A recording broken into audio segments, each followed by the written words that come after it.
after experiencing mindfulness, then we talk about a definition of mindfulness.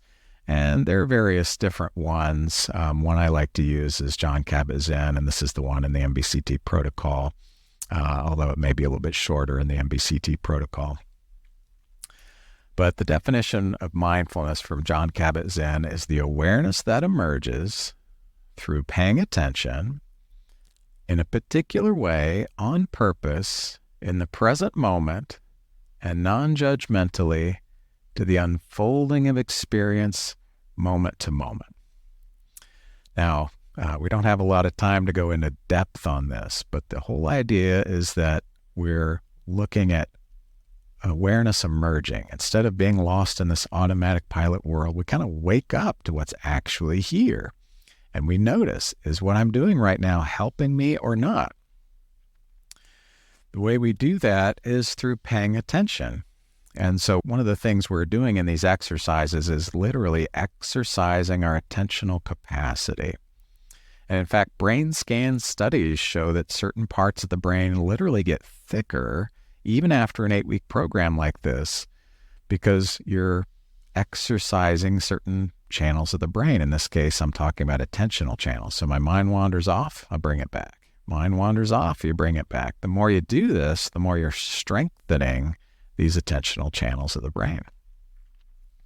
Now, the next part of this is in a particular way, and that gets at the attitude we want to develop. And you can't really force this, and I may not even mention it too soon for people, but it kind of naturally develops. This attitude that comes about as one of curiosity, of openness to experience, even of kindness and self-compassion, which is another common finding of people who practice mindfulness. They rate higher on scales of self-compassion, because the more you notice your thoughts without arguing with them, the more you can have a feeling without fighting it, the more you can notice even physical pain without adding struggle on top of it, the kinder you tend to be toward yourself. Next part is on purpose, and this is what makes mindfulness different from relaxation and some other interventions. It's asking, am I doing what I'm doing right now on purpose?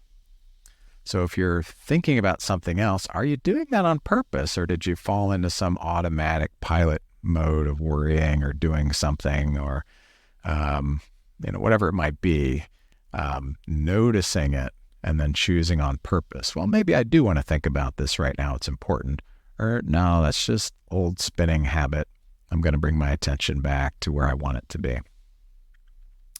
Next part is in the present moment, because that's the only time you're ever going to do anything or feel anything or pay attention, but our minds are often thinking of 1,000 different times and situations. So just bring our attention back to this moment. Next part's non-judgmentally, and that has to do with acceptance.